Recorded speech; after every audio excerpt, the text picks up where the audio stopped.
Bueno, buenos días a todos. Mi nombre es Lucila Bieler, soy médica, especialista en medicina laboral y medicina legal, y hoy vamos a desarrollar un repaso de los temas más importantes a saber de medicina legal a fin de poder responder o solucionar las preguntas del examen único de residencias y algunos ejemplos como para que puedan más o menos ver cómo responder las preguntas que se van a encontrar.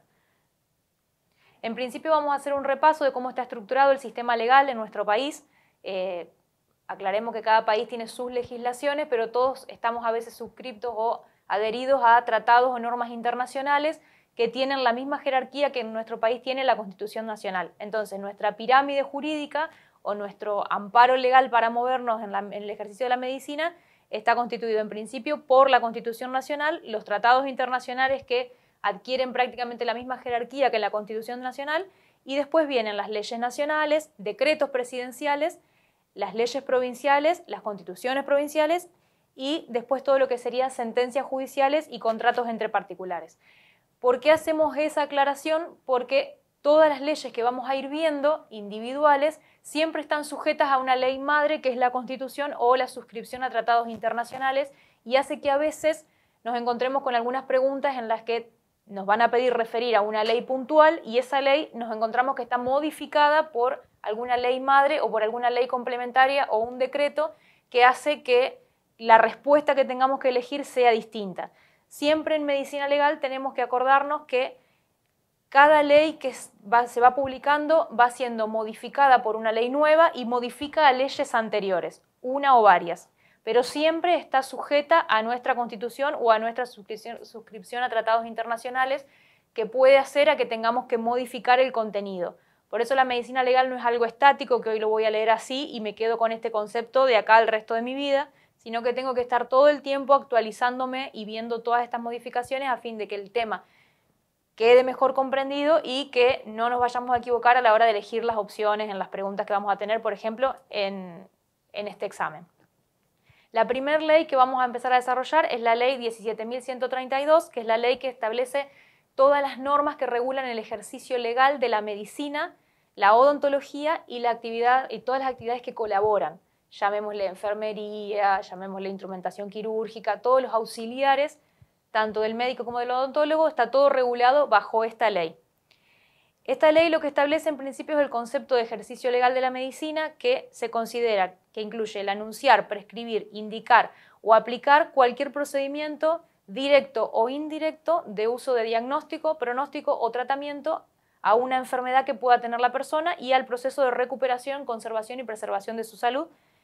También incluye el asesoramiento público o privado y la realización de pericias que se puedan practicar en el ámbito judicial de cada país.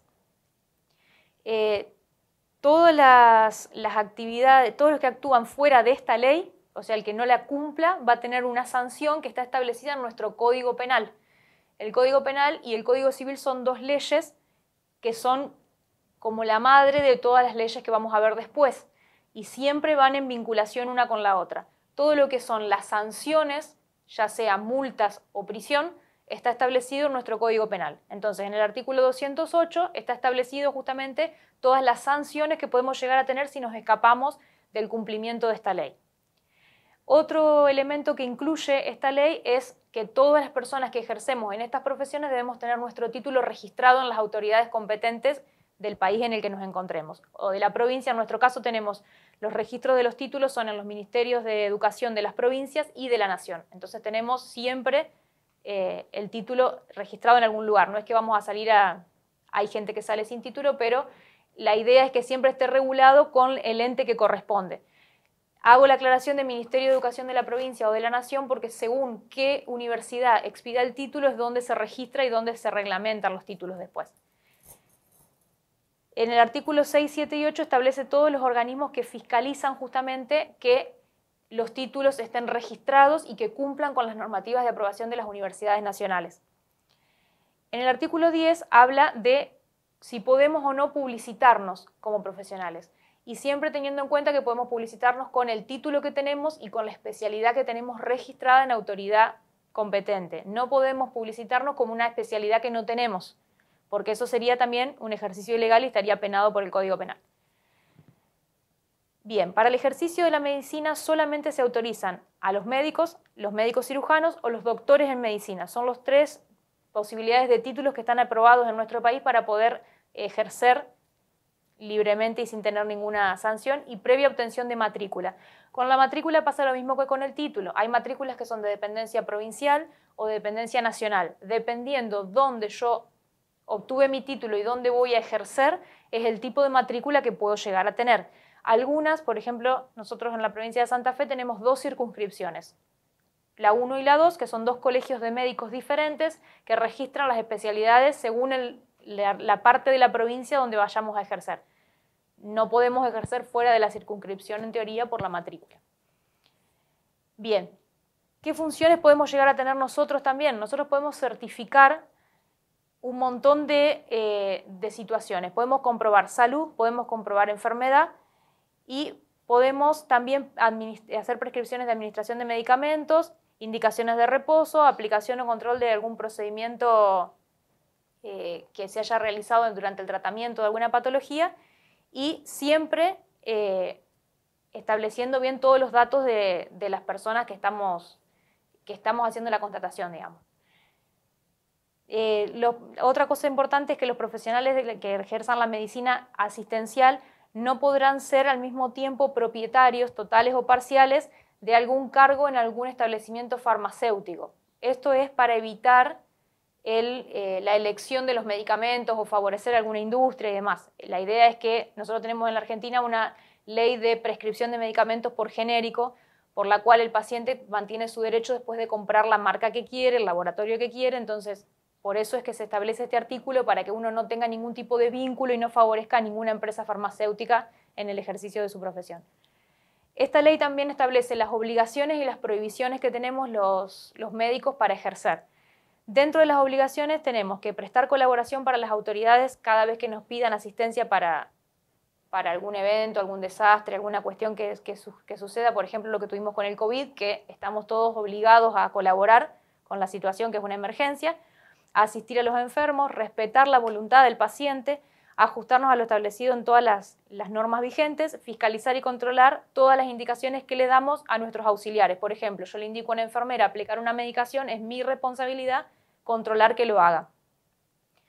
Otra obligación que tenemos es prescribir o certificar formularios que deberán llevar impresos en nuestro idioma el nombre, el apellido, la profesión, la matrícula, si tenemos especialidad, la especialidad, el domicilio y el número de teléfono del médico que está prescribiendo o de la institución en donde estamos trabajando, sea un hospital o sea una clínica, tenemos que tener siempre un membrete identificatorio para que el paciente o la persona que necesite encontrarnos nos pueda encontrar. Solamente podemos anunciar o publicitar o poner en nuestro sello las especialidades o títulos que tengamos registradas en la autoridad competente, como dijimos antes. No podemos poner ninguna otra especialidad en ningún lado. Y otro detalle importante que por ahí no se respeta mucho es que todas las prescripciones o recetas que hagamos tienen que ser de puño y letra, o sea, manuscritas. Siempre en nuestro idioma y siempre con fecha y firma. Otra de nuestras obligaciones es expender los certificados de defunción a todos los fallecimientos que hayamos constatado, no al que haya constatado otro médico, sí al que constatamos nosotros. Expresando bien causa de muerte, diagnóstico de enfermedad en cuanto podamos constatarlo y todo esto en colaboración para poder mantener la estadística de las principales causas de muerte en cada lugar. Por otro lado, tenemos todas las prohibiciones de lo que no deberíamos hacer como médicos, que es anunciar o prometer curación fijando un plazo. O sea, yo no le puedo decir a una persona, en 4 días te vas a curar del esguince de tobillo. Eso está prohibido. Anunciar o prometer la conservación de la salud. O sea, yo tampoco le puedo garantizar a la persona que con el tratamiento que yo le doy va a salir espléndida y con una salud mejor a la que vino. Tampoco podemos prometer alivio o curación por medio de algún procedimiento místico, misterioso, secreto, curaciones mágicas, esa tampoco se permite. Tampoco podemos anunciar procedimientos, técnicas o terapias ajenas a las enseñanzas que recibimos en las facultades registradas y aprobadas por nuestro país.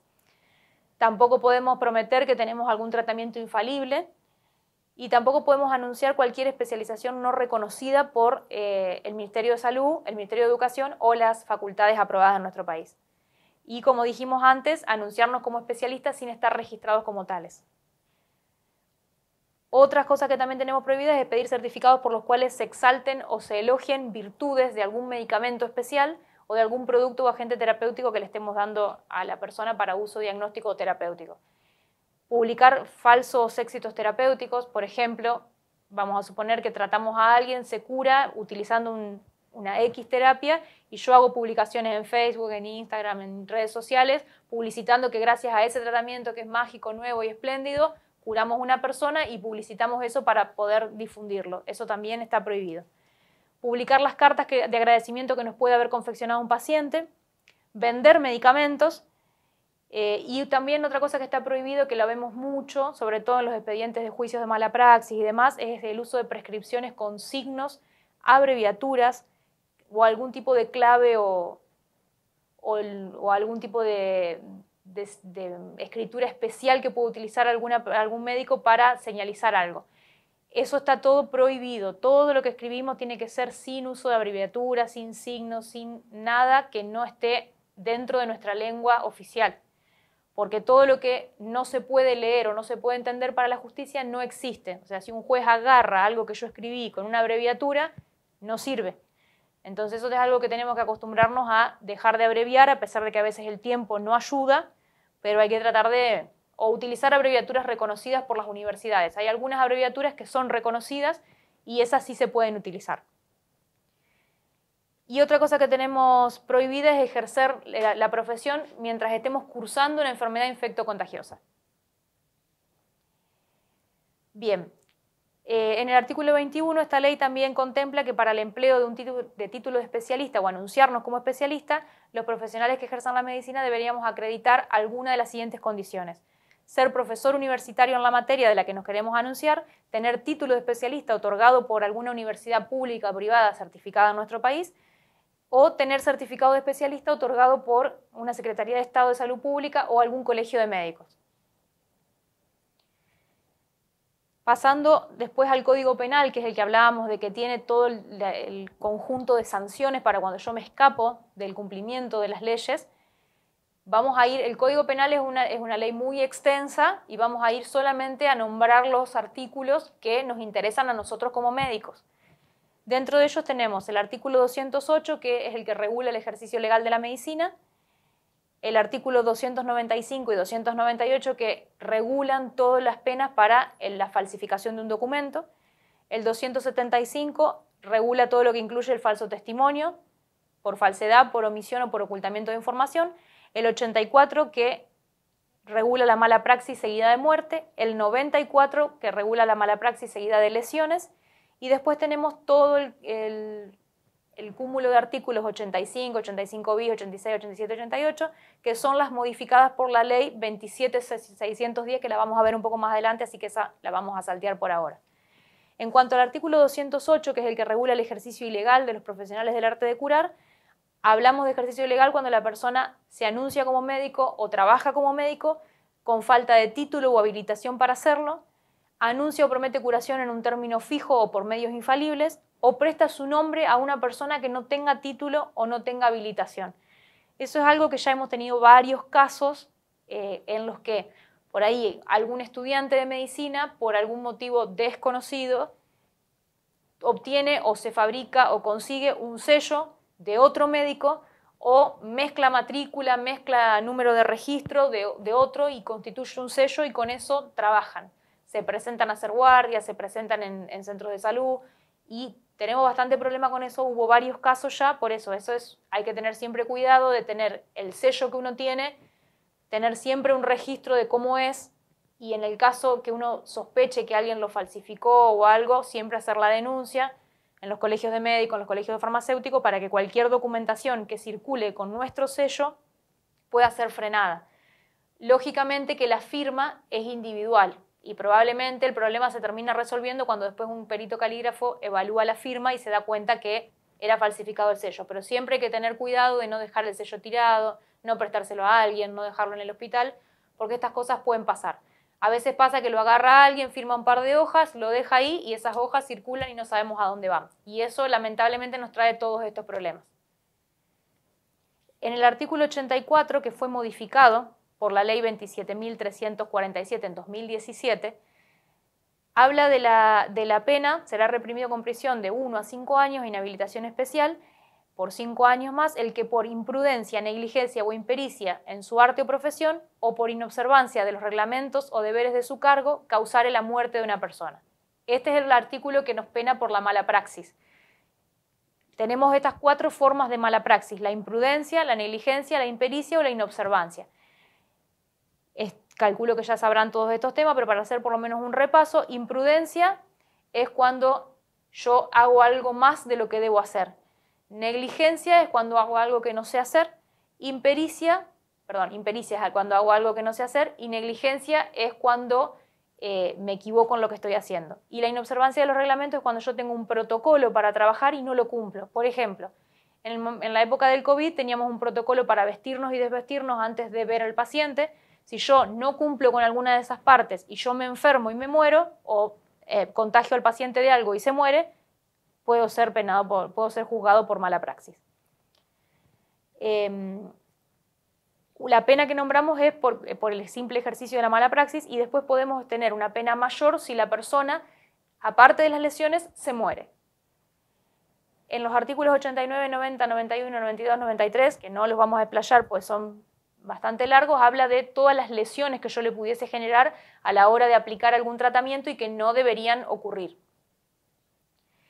En el artículo 94 hablamos de que se impondrá prisión de 1 mes a 3 años o una multa de 1.000 a 15.000 pesos e inhabilitación por 1 a 4 años al que por imprudencia o negligencia, por impericia en arte o profesión o inobservancia de los reglamentos, causare a otro un daño en su cuerpo o en su salud. A eso le llamamos lesiones. Si las lesiones fueran las descritas en los artículos 90 y 91 y fueran más de una víctima, la pena se puede elevar hasta 6 meses y la multa de 3.000 pesos o inhabilitación especial por 18 meses. Si bien parece que las penas son chicas, son plazos cortos, son multas económicas pequeñas, una vez que uno va sumando penas, vamos poniendo más en riesgo el tema de que la prisión se haga efectiva. Nosotros en nuestro país podemos tener condenas en suspenso, que se llaman, y condenas efectivas. Si uno tiene muchos antecedentes, la inhabilitación puede ser de por vida o la prisión puede llegar a ser efectiva, así que hay que tener un poquito de cuidado. No es para que ejerzan con miedo, sino para que tengan cuidado de respetar todo esto y no encontrarse con un problema posterior. Bien, otra ley que se va prácticamente de la mano con la ley de ejercicio de la medicina es la ley de los derechos del paciente, que es la ley 26.529. Esta ley regula justamente todos los derechos que tiene el paciente en relación a los médicos, a los demás profesionales de salud y a las instituciones. Porque no porque el paciente venga a hacer una consulta yo tengo derecho de hacer lo que yo quiera con la persona. La persona tiene posibilidades de decidir qué puedo hacer, qué no puedo hacer y todo lo que sea en relación a su salud y a su vida. Entonces, esta ley establece que los derechos que tiene el paciente son a la asistencia, a un trato digno, respetuoso, a la intimidad, a la confidencialidad, a la autonomía de la voluntad, la información sanitaria y a la interconsulta con otro profesional. Hay algunos artículos que fueron modificados por unas leyes posteriores que ya los vamos a ver, como el 5, el 6 y el 7, lo vemos después. El artículo 9 establece cuándo yo puedo romper lo que se llama el consentimiento informado, cuándo puedo estar eximido de hacerlo. Una de las situaciones es cuando mediare un peligro grave de vida para la salud pública. Otro, cuando mediare una situación de emergencia con grave peligro para la vida o la salud del paciente que estoy atendiendo y no tiene posibilidad de darme su consentimiento. Por ejemplo, un politraumatizado de un accidente de tránsito que llega en una situación de mucho riesgo de vida y yo necesito salvarlo. Entonces, por ahí no tengo posibilidad de decirle que me dé el consentimiento. Tampoco tal vez tengo un familiar cerca en ese momento y hasta que llega alguien yo ya tengo que empezar a actuar. En esos casos yo estoy habilitado a no pedir el consentimiento informado. Los artículos 10 y 11 también fueron modificados por la ley posterior. Se incorporó también un artículo nuevo que es el artículo 11, que ya lo vamos a ver después. Y después tenemos artículo 12 que habla de la historia clínica.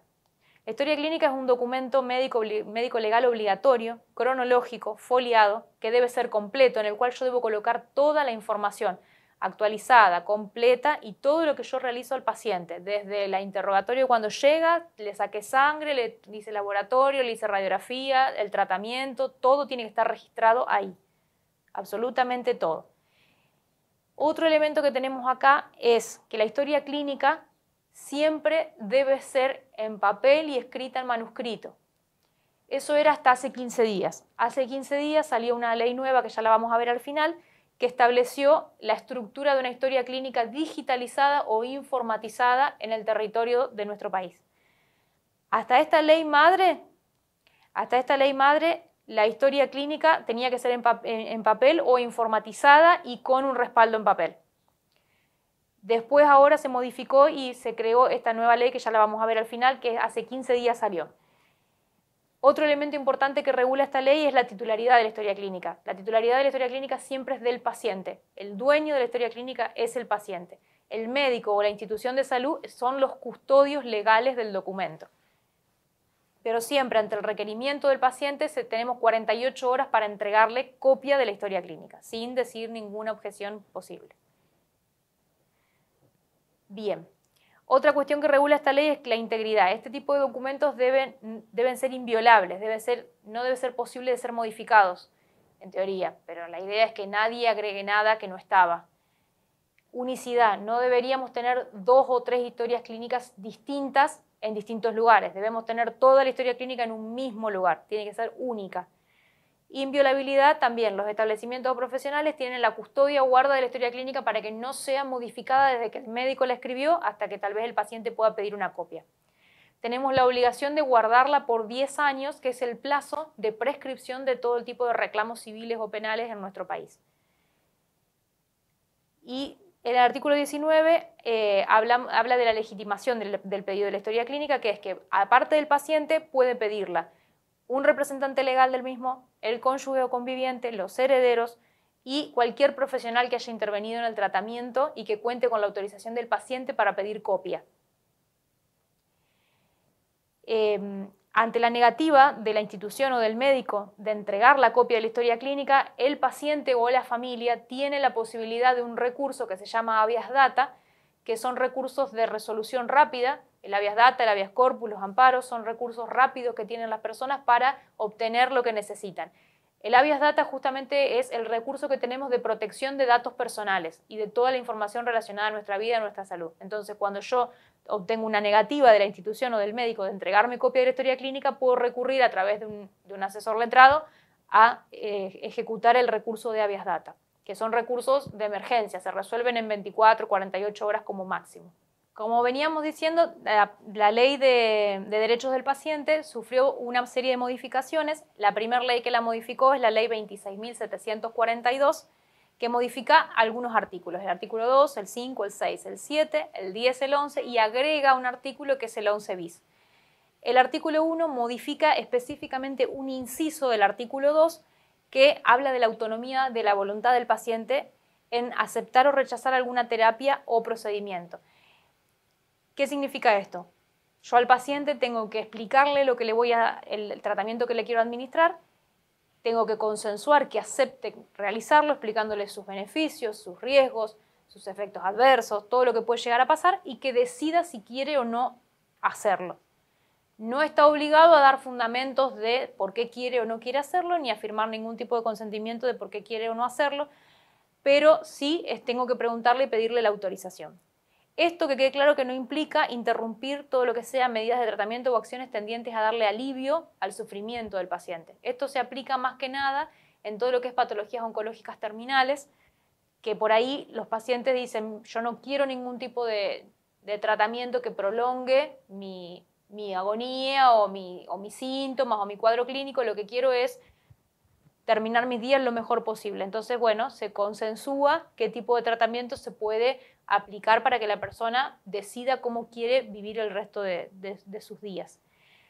En cuanto al consentimiento informado, que no es obligatorio que dé razones de por qué acepta o no, va por otro lado. El paciente puede decidir, pero el consentimiento informado nosotros lo seguimos aplicando en todas las situaciones como corresponde, en cualquier acto médico. Ahora lo vamos a ver porque en el artículo 2, justamente, esta ley va a modificar al artículo 5 de la ley anterior de derechos del paciente y justamente habla del consentimiento informado. El consentimiento informado es una declaración de voluntad suficiente efectuada por el paciente o por algún representante legal del paciente emitida luego de recibir por parte del profesional todas las indicaciones con información clara, precisa, adecuada respecto de su estado de salud actual, de todos los procedimientos que se proponen realizar, todos los beneficios esperados, riesgos, molestias, efectos adversos que puedan ser prevenibles y los que no sabemos que pueden llegar a pasar, y especificando algún procedimiento alternativo con los que podríamos actuar en vez del procedimiento principal, y también los riesgos y beneficios que puede llegar a tener todos esos procedimientos alternativos. Y después también tenemos que estamos obligados a explicarle todo lo que sean consecuencias o efectos que podría tener la persona en caso de su negativa a aplicar estos tratamientos propuestos, y también estamos obligados a explicar en qué consiste un tratamiento paliativo y que tienen derecho a recibirlo o a rechazarlo.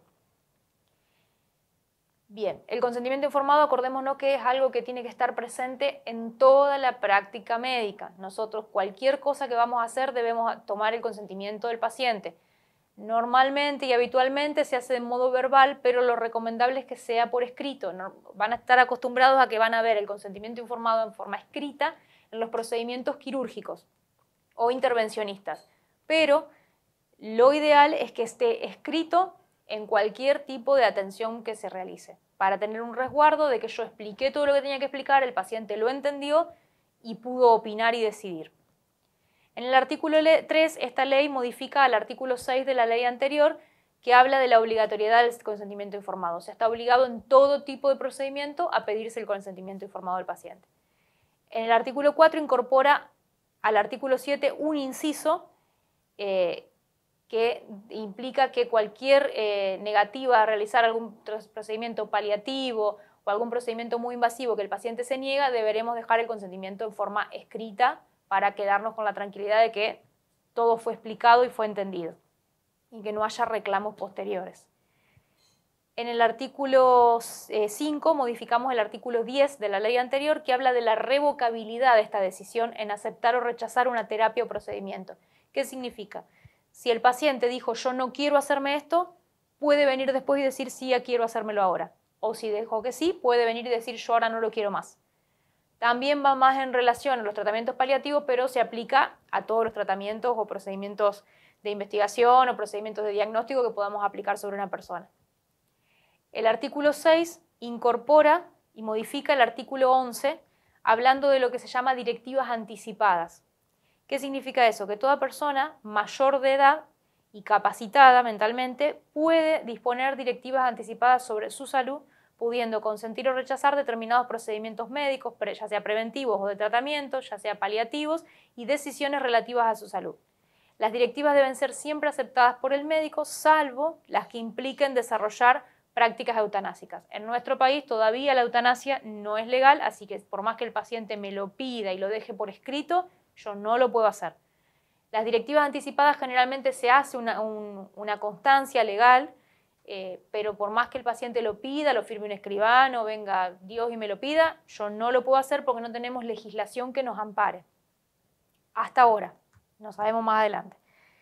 Y el artículo 7 es el que incorpora el 11 bis, que es que ningún profesional que haya intervenido en la atención del paciente y que haya obrado de acuerdo a las disposiciones de la presente ley estará sujeto a responsabilidad civil, penal y administrativa derivada del incumplimiento. O sea, si yo cumplí con todo lo que esta ley me pide, no puedo estar expuesto a un reclamo de un juicio civil, penal ni administrativo. Civil y penal, acuérdense, mala praxis. Y administrativo es que me hagan algún sumario en alguna entidad en la que yo me desempeñe. Después vino la ley 26.812, que vino también a modificar la ley de derechos del paciente, pero en su artículo 15.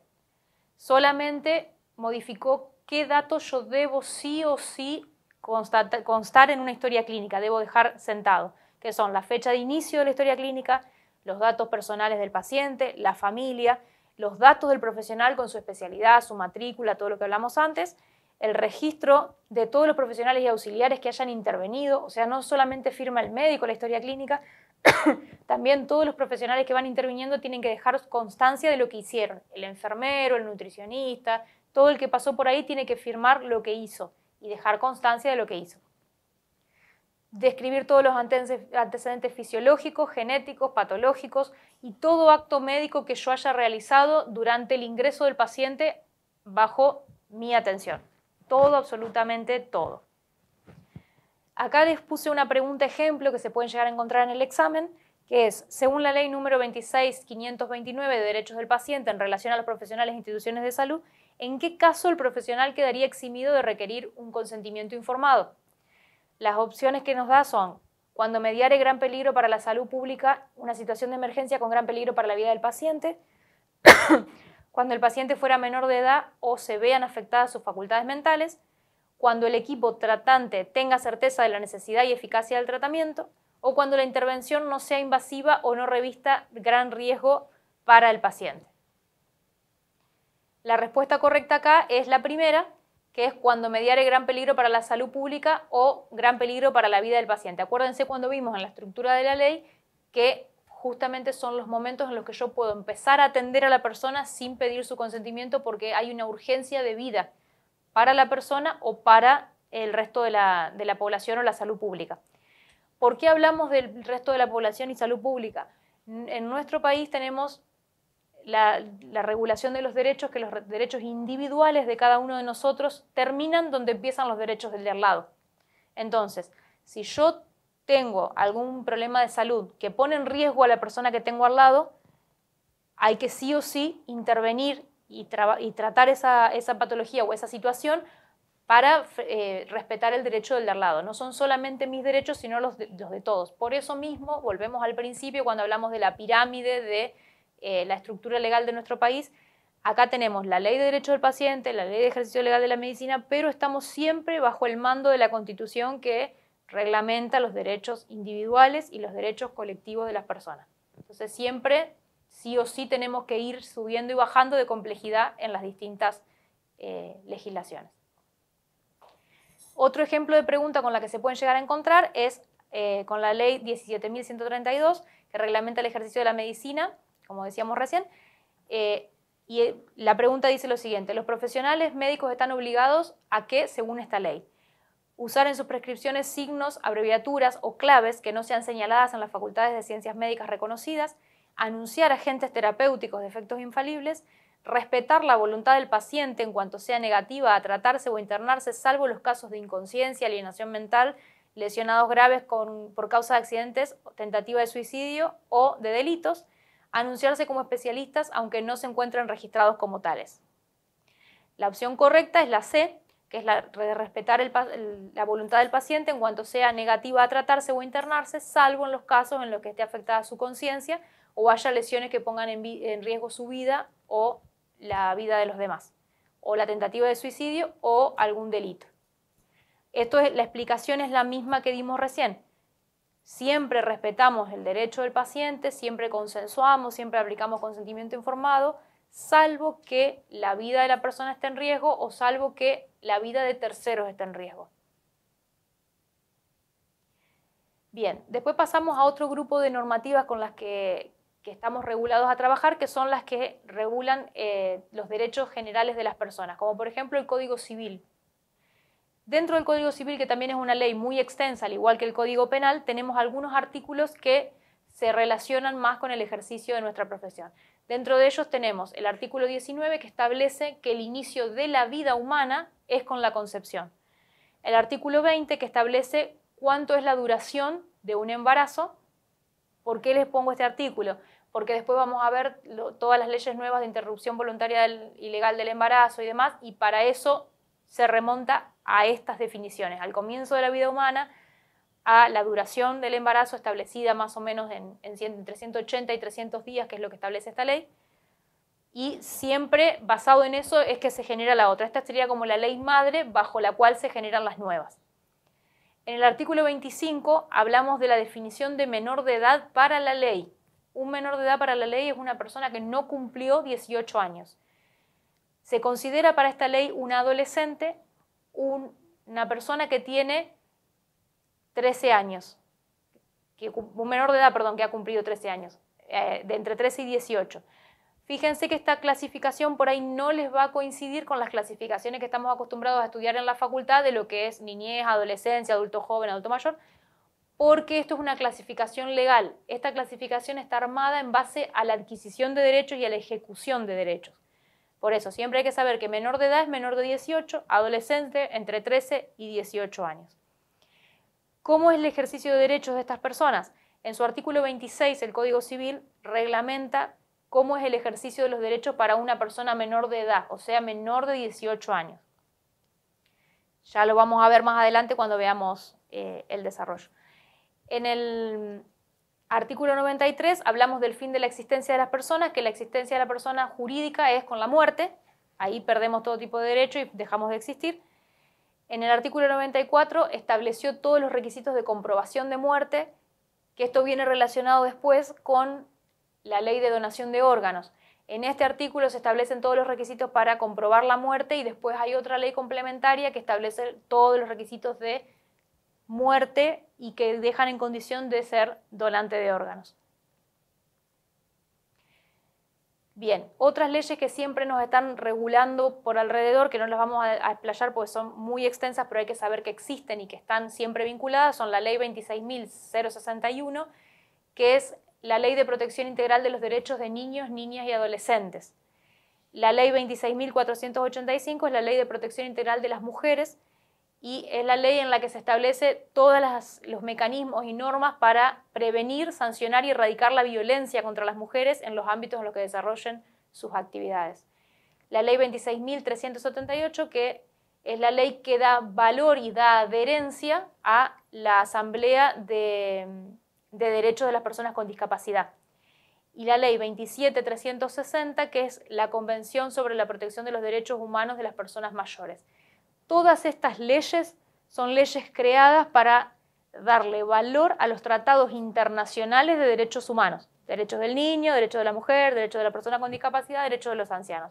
¿Qué hace nuestro país? Se adhiere a todos esos tratados internacionales que, como dijimos, vienen al ladito, un poquito más abajo de la Constitución en nuestra pirámide normativa. O sea, toda ley que nosotros tengamos que aplicar debe estar siempre supervisada y controlada por estas leyes. Por eso siempre hay una línea tan delgada a la hora de aplicar todas las normativas y todas las decisiones que tengamos que hacer. Bien, como ejemplo de pregunta para evaluar que pueden encontrarse para evaluar este tipo de normas, pueden tener, por ejemplo, la Ley 26.061 tiene por el objeto, opción A, la protección integral de los derechos de niños, niñas, adolescentes que se encuentren dentro del territorio de la República Argentina. Opción B, acceso a la interrupción voluntaria y legal del embarazo o a la atención post-aborto de todas las personas con capacidad de gestar. Opción C, alcanzar para la población el nivel más elevado de salud sexual y procreación responsable con el fin de que puedan tomar decisiones libres de discriminación, coacciones o violencia. Y la opción D, toda persona mayor de edad tiene derecho a acceder a la realización de prácticas denominadas ligadura de trompas o vasectomía en los servicios del sistema de salud. Como dijimos, la Ley 26.061 es la ley que establece la protección de los derechos de niños, niñas y adolescentes que vivan en el territorio de la República Argentina, así que la opción correcta es la A. Este tipo de preguntas generalmente apuntan a que nosotros sepamos de memoria el numerito de la ley. Yo sé que es difícil, sé que cuesta retener todas estas leyes porque son un montón, pero por ahí en este tipo de exámenes se suele apelar a esto, a la memoria, a poner el número de ley y decirnos cuál es el objeto, de qué se trata. Entonces, en base a más o menos saber qué regula cada una, uno puede retener un poquito más fácil la numeración de estas leyes. Yo sé que son las preguntas más difíciles que nos podemos encontrar porque es muy difícil que yo retenga todos estos números, pero la realidad es que pueden estar. Bien.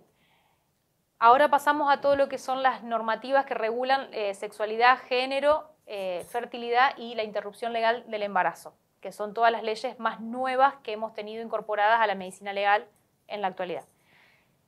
Empezamos por la Ley 25.673, que se sancionó en el año 2002 y creó el Programa de Salud Sexual y Procreación Responsable en el ámbito cubierto por el Ministerio de Salud de nuestro país.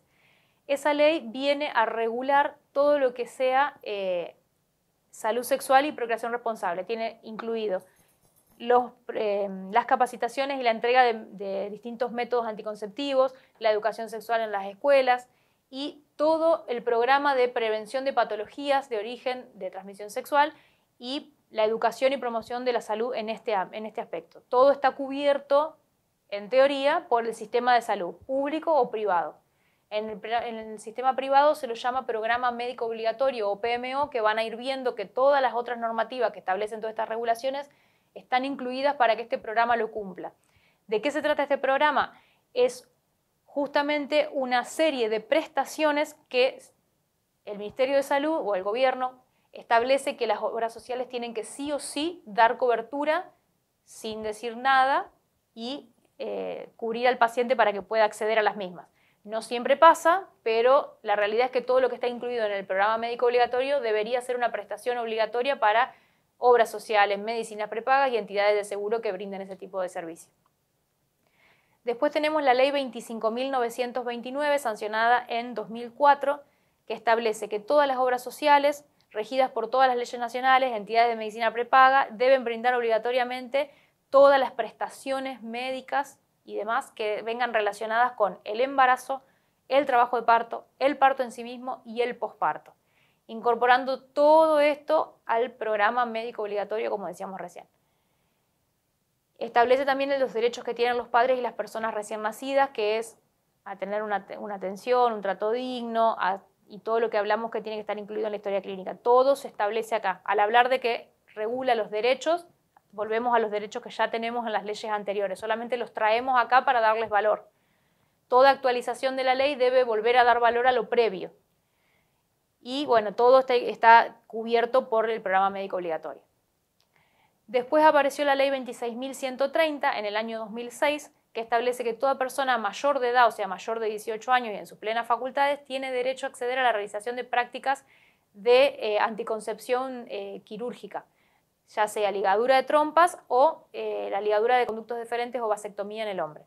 Y todo debe estar cubierto por el programa médico obligatorio en el caso de realizarlo a través de las obras sociales o por el sistema público en el caso de que la persona no cuente con una cobertura social.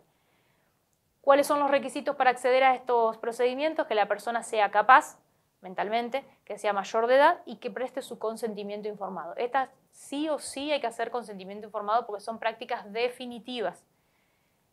Las excepciones de aplicación de este tipo de terapia son las personas que no cumplan con estos requisitos, por ejemplo, los incapaces o, por ejemplo, los menores de edad. Siempre debe estar, es obligatorio el consentimiento, es obligatorio la cobertura por programa médico obligatorio y en el caso de que yo esté inscripto como objetor de conciencia para realizar este tipo de prácticas, debo garantizar el acceso a la práctica. Por ejemplo, viene alguien y me pide a mí que se quiere hacer una ligadura de trompa y yo le digo, yo soy objetor de conciencia, no lo hago, pero en tal lugar, con tal médico, lo podés hacer. Siempre estoy obligado a conseguir o a garantizarle el acceso a la práctica que el paciente está necesitando, aunque yo sea objetor de conciencia. La objeción de conciencia a mí me permite no hacer algo con lo que no estoy de acuerdo, pero no me permite abandonar al paciente. Con posterioridad tenemos la ley 26.743, sancionada en 2012, que es la ley de identidad de género. Esta ley establece el derecho que tienen todas las personas a la identidad de género, a ser reconocido por su identidad de género, al libre desarrollo de su persona conforme a la identidad de género que así elijan, y a ser tratados de acuerdo con su identidad de género y en particular a ser identificada de ese modo en los instrumentos que acrediten su identidad de él o los nombres de pila, imagen o sexo con los cuales se haya decidido registrar. ¿Cuál es la definición de identidad de género? Se entiende por identidad de género a la vivencia interna e individual del género tal como cada persona la siente, la cual puede corresponder o no con el sexo asignado al momento del nacimiento, o sea, el sexo anatómico, incluyendo la vivencia personal del cuerpo que tenga la persona. Esto puede involucrar modificaciones en su apariencia o en la función corporal a través de algún medio farmacológico, algún medio quirúrgico o de otra índole, siempre que ello sea libremente elegido. También incluye otras expresiones de género como la vestimenta, el modo de hablar o los modales con los que se va a manejar la persona. Esta ley también tiene algo importante, que es que todo este tipo de prestaciones están contempladas bajo el programa médico obligatorio en el caso de que la persona cuente con obra social o medicina prepaga, o deberán ser cubiertos por el sistema público de salud. Después otra ley que salió en relación a estas cuestiones es la ley 26.862, que se sancionó en el año 2013, y después salió el decreto reglamentario, que es el decreto 956 del mismo año, que es un decreto reglamentario. Cada ley que se sanciona en nuestro país tiene una estructura con su objeto, su contenido, su forma de aplicación, pero después tiene que salir un decreto que es el que la reglamenta y la pone en función. O sea, establece cómo esa ley se va a llevar a la práctica. Una cosa es lo que yo tengo que hacer y otra es cómo lo voy a hacer. Eso es la diferencia entre ley y decreto reglamentario. Cada una de las leyes que van saliendo tiene su decreto reglamentario y una vez que lo tiene y lo tiene sancionado y promulgado, es que la ley se puede ejecutar. O sea, yo puedo hacer uso de la ley o alguien puede usarla para sancionarme. Sin decreto reglamentario promulgado no se puede. ¿Qué significa promulgado? Que esté publicado en Boletín Oficial de la Nación y que tenga difusión pública en medios de comunicación, en todos los medios oficiales que se deben difundir las leyes. Tengamos en cuenta que en nuestro país la obligatoriedad de enterarnos de las leyes que salen es nuestra. Nosotros debemos leer el boletín oficial para ver las normativas que van saliendo y mantenernos actualizados. No es justificación para eximirme de una responsabilidad decir que yo no me enteré que salió una ley, porque yo tengo la obligación de leerlo. Para eso el boletín se publica, para eso sale en la radio, en la televisión o en el diario o en donde sea que se vaya a publicar, pero el principal método de publicidad y de promulgación es el boletín. Si yo no lo leí es responsabilidad mía. Entonces yo no puedo usar eso como argumento de defensa ante un eventual reclamo. Bien, volvamos a la ley. Esta ley tiene el objeto de garantizar el acceso de todas las personas y a todos los procedimientos o técnicas médico-asistenciales de reproducción médicamente asistida. ¿Qué significa reproducción médicamente asistida? Es el conjunto de procedimientos y técnicas realizadas con asistencia médica para la consecución de un embarazo. Quedan comprendidas acá, en esta ley, todas las técnicas de baja y de alta complejidad que incluyan o no la donación de gametos o embriones. Todo esto está todo bajo cobertura de sistema público de salud o de programa médico obligatorio. Me imagino que deben estar pensando que deben tener más de un conocido que cuando quiso acceder a esta ley, la obra social lo rechaza, le dice que no, le pone peros, hay que hacer un amparo, hay que hacer un reclamo. Sí, esas cosas lamentablemente pasan, pero si ustedes van al contexto de la ley, todo tiene cobertura bajo esta ley. ¿Qué se establece en el decreto reglamentario? ¿Cómo esta ley se va a llevar a cumplimiento, digamos? Y se establecen los conceptos de lo que se incluye como prácticas de baja y de alta complejidad. Baja complejidad, hablamos de favorecer la unión de los gametos dentro del tracto reproductor femenino, y las de alta complejidad es la unión de los gametos fuera para la posterior implantación. Las dos están cubiertas por la misma ley. ¿Por qué hice la aclaración del decreto reglamentario? Porque dentro de la revisión de preguntas que puede haber, hay algunas preguntas que he visto que hablan de las prácticas de alta y baja complejidad y eso no está en el cuerpo de la ley madre, está en el decreto reglamentario. Por las dudas, siempre léanlo como para ir complementando y no encontrarse con una sorpresa a la hora de responder la pregunta. Para mayor tranquilidad hay una página que se llama Infolec, de donde sacan todas las leyes que tenemos en nuestro país, y cada ley van a ver que ustedes la abren y les va a decir, modifica a tantas normas, es modificada por tantas normas, entonces ustedes pueden ir y buscar los decretos, las normas anteriores, las normas posteriores, para que no les pase esto que vengo diciendo desde el principio, que quedemos desactualizados. Después, en el año 2020, se sanciona la ley 27.610 que habla del acceso a la interrupción voluntaria del embarazo. El objeto de esta ley es regular el acceso a la interrupción voluntaria del embarazo y a la atención posaborto en cumplimiento con los compromisos asumidos por el Estado argentino en materia de salud pública, de derechos humanos para las mujeres, para las personas con identidades de género con capacidad de gestar y a fin de contribuir a la reducción de la mortalidad y la morbilidad prevenible en las madres y en los recién nacidos. Bien, en el artículo 2 habla de todos los derechos que regula esta ley. En principio, decidir la interrupción del embarazo de conformidad con lo establecido con la ley, a requerir y acceder a la atención de la interrupción del embarazo en los servicios del sistema de salud, de conformidad con todo lo establecido, a requerir o recibir atención posaborto en los servicios del sistema de salud sin perjuicio de que la decisión de abortar hubiera sido contraria a los casos legalmente habilitados por la ley, a prevenir embarazos no intencionales mediante el acceso a la información, la educación sexual integral y los métodos anticonceptivos eficaces.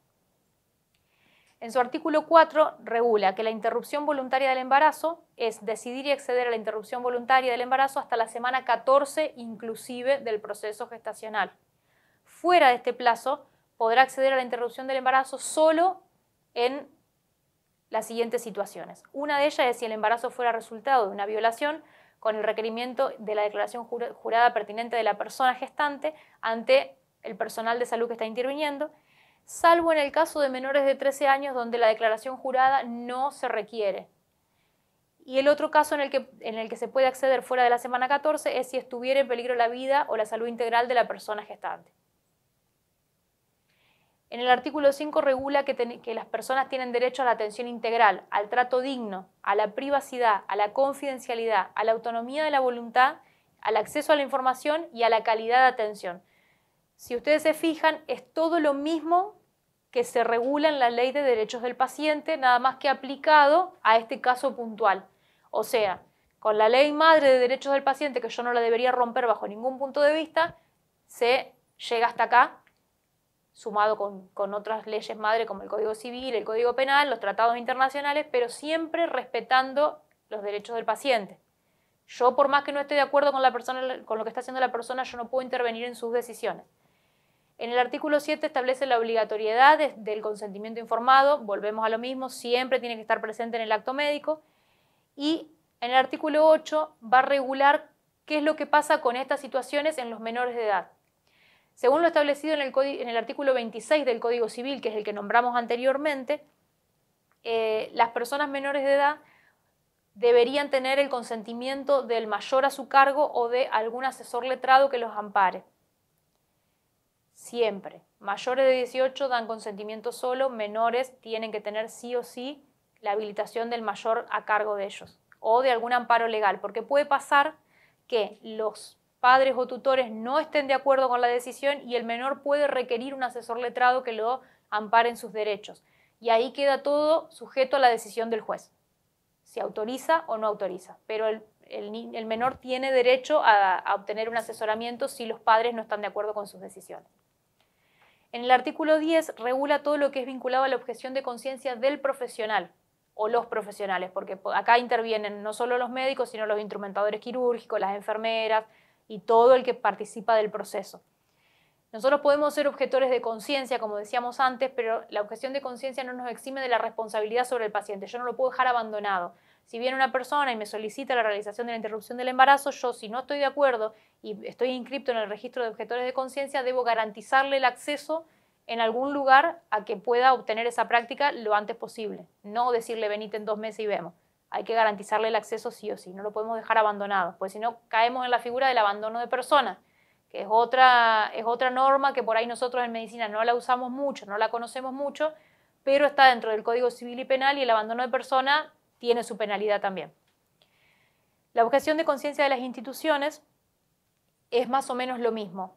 Cada institución, sanatorio, hospital, centro privado, tiene derecho a decir, en este lugar no se practica la interrupción del embarazo, pero tiene que garantizar el acceso a otro centro que sí lo haga y hacerse cargo del traslado de la persona para que la persona llegue a destino y pueda obtener lo que está necesitando.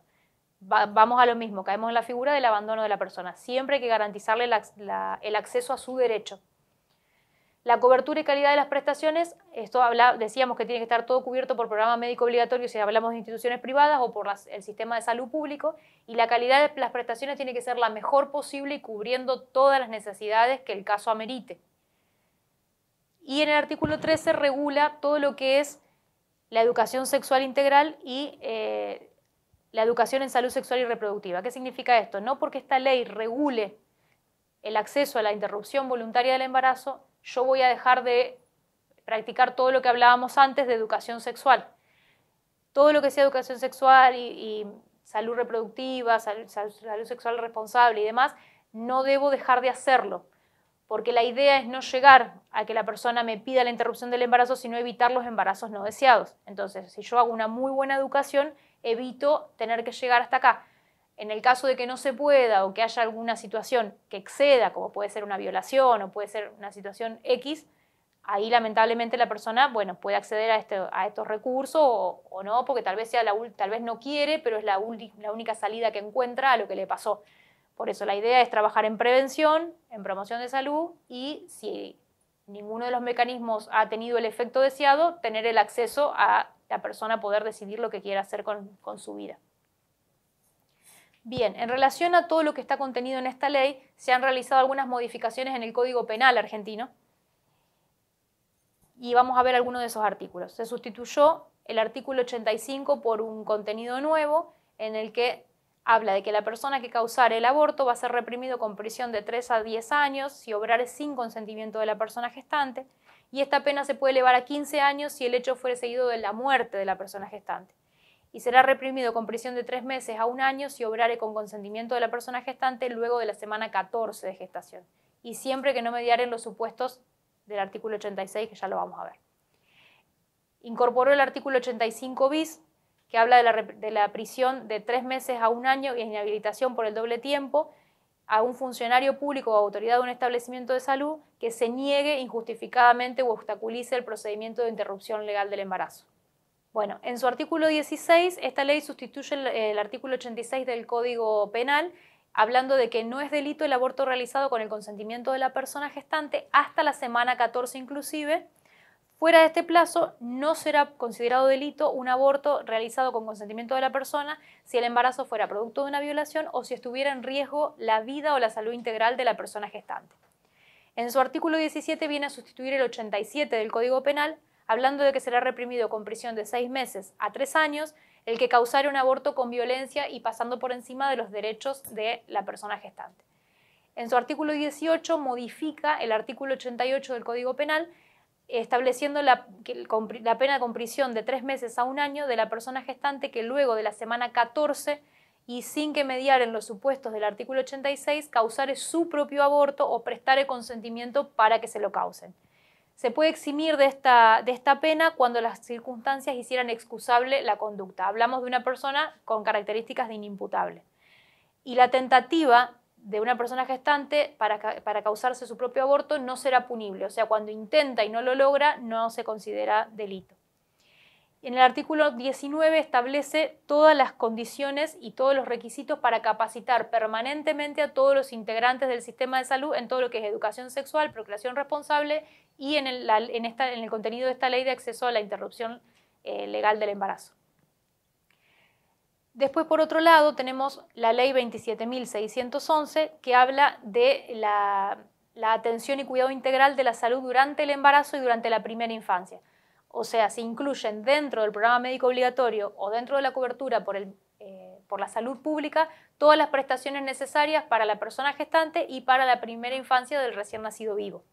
El objetivo de esta ley es fortalecer el cuidado integral de la salud y la vida de las mujeres y otras personas capaces de gestar y de los niños y niñas durante la primera infancia, cumpliendo con todos los compromisos asumidos por el Estado en materia de salud pública y de derechos humanos, de derechos de las mujeres, de derechos de los niños, de las personas con discapacidad, para disminuir las causas de mortalidad, de morbilidad, malnutrición o desnutrición y proteger y establecer vínculos tempranos madre-niño y el desarrollo físico y emocional y la salud de manera integral de la persona.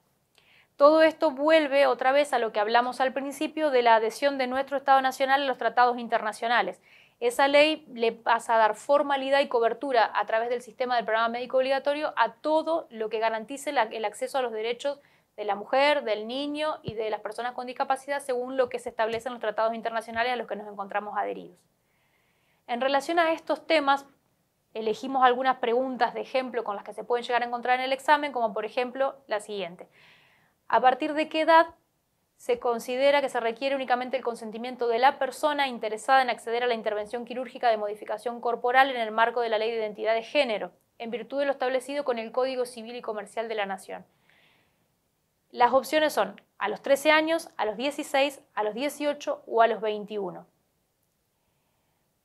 En este caso, la respuesta correcta es a los 18 años. ¿Cuál es la explicación? Esta fue una pregunta que en el examen del año pasado generó mucha confusión porque el Código Civil en su ley madre consideraba que le damos acceso a cualquier derecho a partir de los 18 años.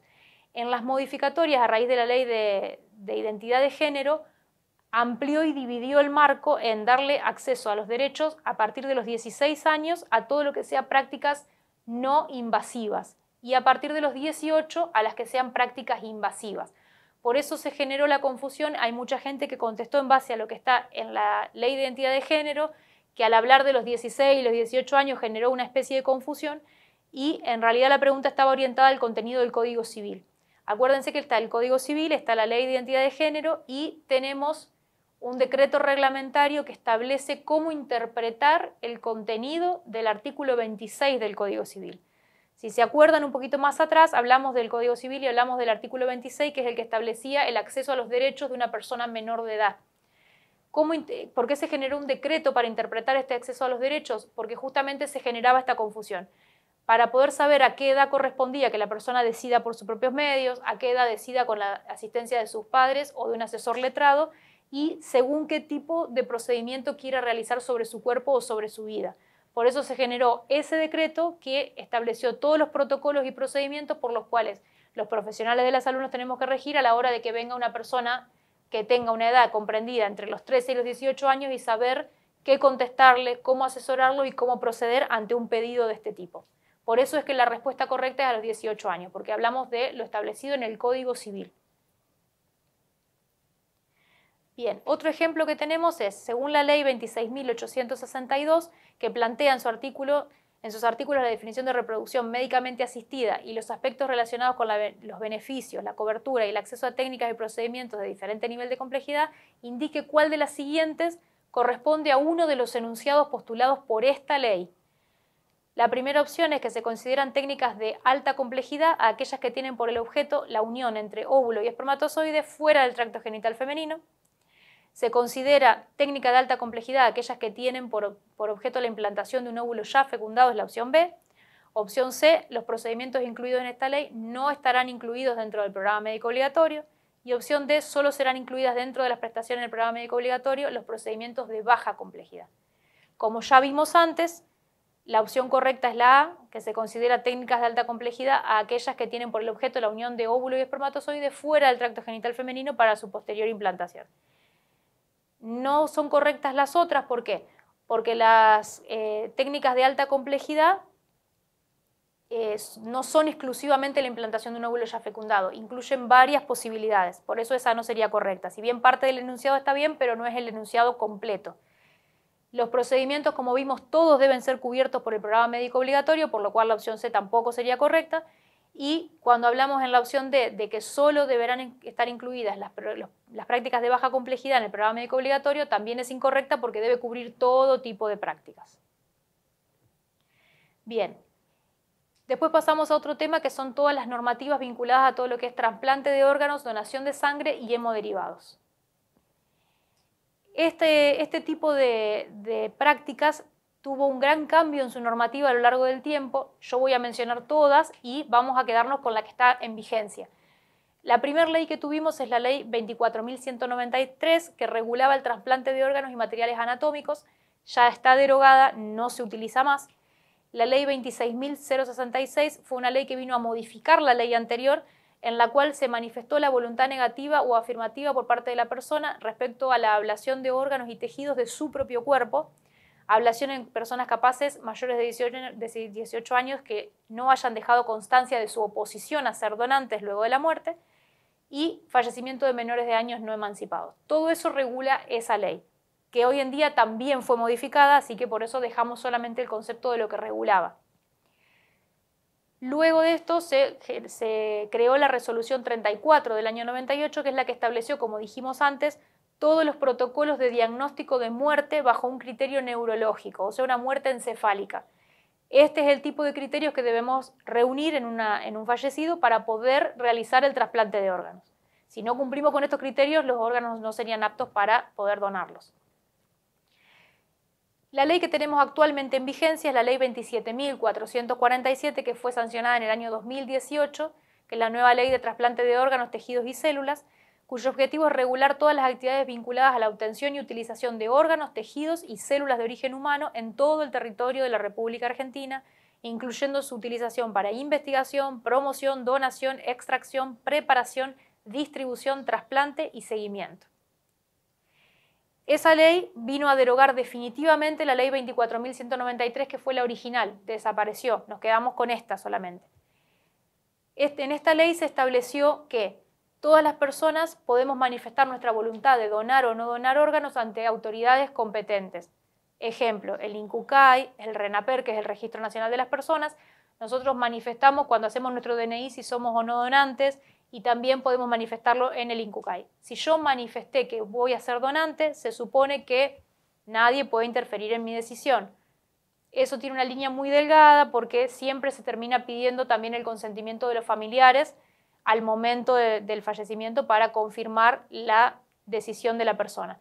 Pero en teoría todos somos donantes presuntos hasta que se demuestre lo contrario. En esta ley se vino a establecer que yo tengo que decir por sí o por no, si quiero o no ser donante, pero de todos modos siempre se le pregunta a los familiares. En el caso de los menores de edad siempre se necesita el consentimiento del familiar.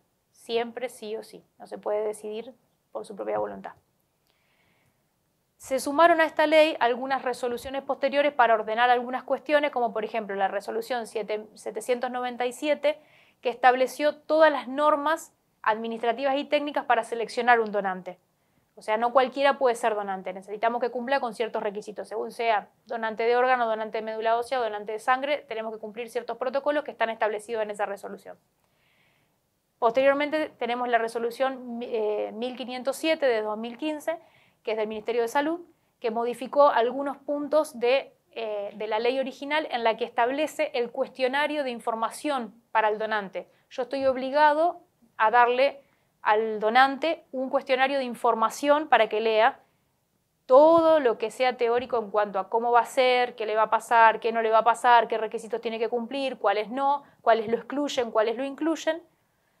Y después, más adelante, salió en la resolución 1509 un cuestionario que hace a que el paciente pueda declarar a modo de declaración jurada sus antecedentes. Y eso, junto con esto otro, hace a que yo lo pueda incluir o no como donante. Después se pasa por todos los demás criterios, que son los análisis de las muestras y ver si son viables para utilizar o no. Pero en principio tengo que notificar, informar para que la persona esté de acuerdo y que pueda hacer ese cuestionario de declaración jurada. Después tenemos la resolución 1508, que es una resolución que vino a prohibir la exigencia de donantes de sangre. Seguramente alguno tendrá algún familiar, algún conocido, algún amigo que lo han internado y le dijeron: tenés que traerme para mañana 5 dadores de sangre. Eso está prohibido ahora desde que existe esta resolución. Se puede sugerir al familiar que si puede invitar a gente a que venga a donar para reponer banco o a que se acerquen a ser donantes voluntarios, lo hagan, pero no se le debe exigir los donantes para brindarle la atención al paciente. Eso se reglamentó con esa resolución porque siempre pasaba que las personas estaban siempre asustadas de si le iban a operar al familiar, si se lo iban a internar o si se lo iban a atender a cambio de traer donantes. La donación de sangre en nuestro país es voluntaria y se trata en lo posible de que sea la persona a la que venga periódicamente a donar y voluntariamente a donar simplemente por el fin altruista que tiene el donar sangre. Es el bien del otro, es el colaborar, es el es hacer una obra de bien hacia otra persona porque algún día alguien lo puede hacer por mí. Esa es la finalidad de la donación de sangre en nuestro país. Todas las leyes están apuntando a ese fin, por eso se reguló de esta manera. Y por último, para cerrar, lo que les decía cuando hablamos al principio de la historia clínica en la Ley de Ejercicio Legal de la Medicina, en la Ley de Derechos del Paciente, tenemos una modificación que salió hace literalmente 15 días. La semana pasada salió su decreto reglamentario, por eso yo lo incluí. No sé si va a estar este año en la bibliografía obligatoria del examen, pero por las dudas ya lo vamos incluyendo para ir familiarizándonos, que es la Ley 27.706 de 2023, que habla del Programa Federal Único de Informatización y Digitalización de Historias Clínicas de la República Argentina.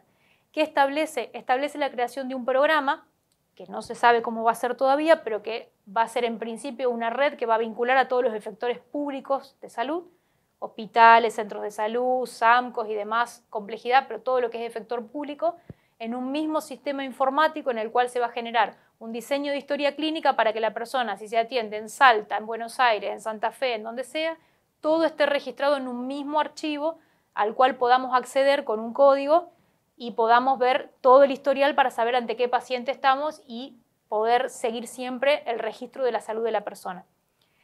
Esa es la idea, ese es el proyecto, se supone que todo va a estar garantizado. Todas las obligatoriedades que tiene la historia clínica en papel se van a seguir respetando, tiene que ser, va a demorar esto en ponerse en práctica porque hay que generar un sistema informático que sea inviolable, que sea prácticamente imposible de ser modificado, o si alguien lo modifica, podamos todos darnos cuenta que fue modificado, y que tenga que haber algún tipo de registro como para que no pueda alterarse la información y esté siempre a resguardo. Y en el caso de tener que darle a la persona una copia, se imprimiría esa misma historia clínica y se la entregaría. En principio la estructura es esa, todavía no hay nada definido, y el decreto reglamentario, que es el 144, que salió la semana pasada, solamente establece que se promulga y se pone en práctica la ley, pero todavía no está diseñado ni el software ni cómo va a estar. Se supone que eso después se tiene que trasladar al sistema privado de obras sociales y distintos sistemas de medicina prepaga, y los profesionales deberíamos generar algún sistema igual o adherirnos a algún sistema igual para que todo sea más armonizado. ¿Cuál es la idea de esto? Que se disminuzca un poquito el uso del papel y los archivos, porque guardar 10 años una historia clínica, imagínense que uno guarda primero en una estantería, otra estantería, otra estantería, después tiene un cuartito, otro cuartito, y llega un momento que tenemos tantas historias clínicas que es imposible de llevar un registro. Entonces, ¿qué hacen a veces los profesionales? No escriben, no guardan, o guardan en sistemas informatizados que no tienen un resguardo en papel o que no son válidos, y eso a la hora de tener defensa ante un cuestionamiento legal no nos sirve. Entonces, en principio el proyecto está, no está en funcionamiento todavía, pero bueno, por las dudas, si llega a aparecer alguna pregunta en relación a esto, ya saben que existe. Bueno, y con eso finalizamos. Espero que les haya sido útil el repaso. Es más, un repaso es un tema medio complicado para poderlo explayar mucho, es más teórico, más de memorizar un poco los números de las leyes, pero por lo menos estas son las más importantes que ustedes tendrían que saber o que retener a la hora de poder después contestar las preguntas que se van a encontrar en el sistema de residencias. Muchas gracias y chao. Me fui.